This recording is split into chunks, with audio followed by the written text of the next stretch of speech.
Coach, what do you think of your squad going into spring?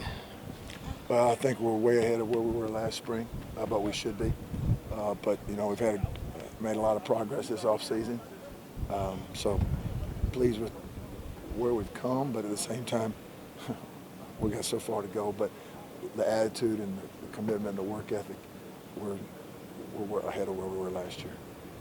So did the walkthroughs instead of the 7-on-7s and things, benefit you guys a lot more than? Anytime you can teach. Anytime you have teaching times and they're walking through it where they can see it, I think that's how a lot of kids learn. And the more of those we can do, which we do a lot here. The more of those we can do, the better off it is, and you see the incremental improvement. Ted, you guys spoke so often last fall about the importance of having it up here so you can play fast on the field. How much does another year with some of these guys in the system, and as you said, all that time help? Okay, how many years have you been doing your job? Several. Okay, how much better were you after the first year than when you started? Better every year.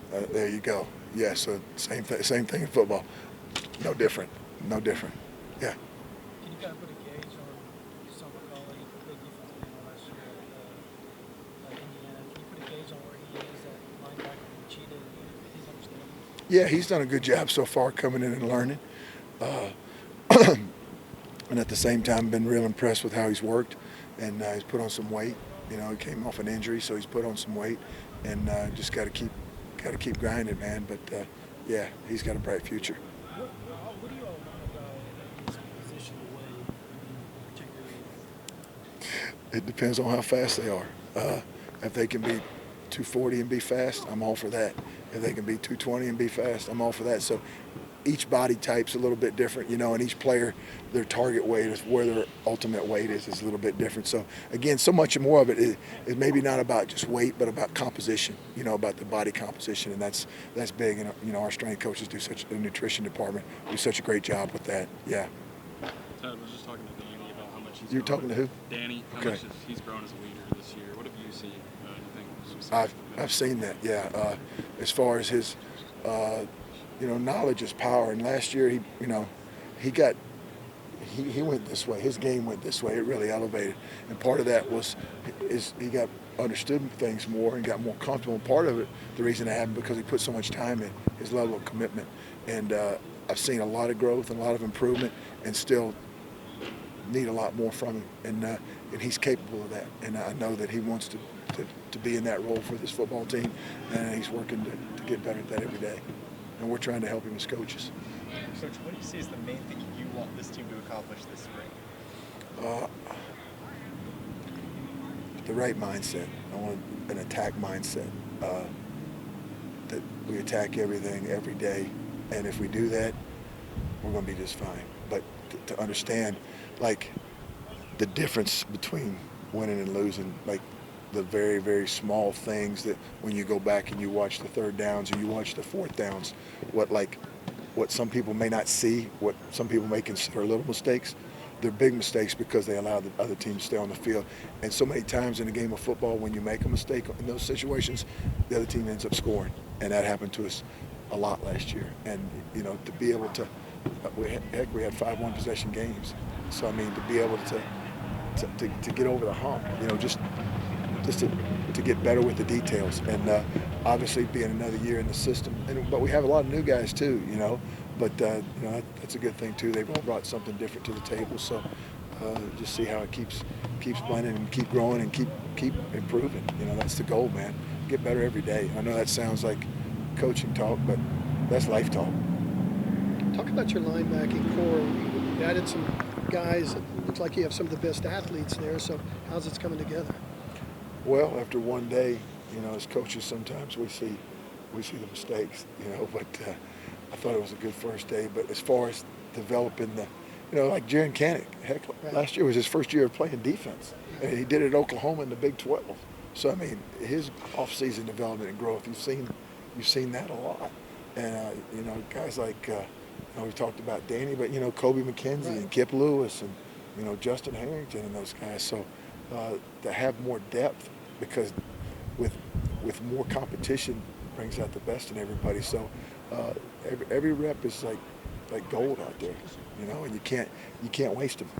How big is it to have a guy like Danny who had to play when he was younger and go through all those experiences to teach some of these young guys who might have to step up this year? Yeah, it's real because he went through it. He, like you said, he played as a young guy. I mean, he played almost 1,000 snaps last year, and that's a lot.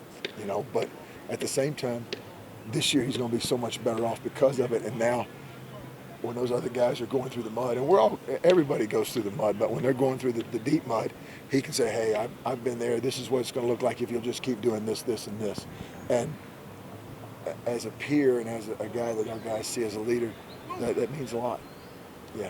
Coach, what have your initial impressions of Phil been since he arrived? Phil absolutely loves the game of football. He's come in, and it's obviously it's going really fast for him right now, but that's to be expected, But as far as the way he's approached it, he's had a very mature approach, and just got to work on being a college linebacker at the University of Oklahoma. Can you describe what's the typical involvement for an assistant coach, the coaching staff, how you guys evaluate the transfer portal and help Brent make decisions? What's your feedback might be, film study, and maybe Yeah, well, you're right. He's the ultimate decision maker, obviously, but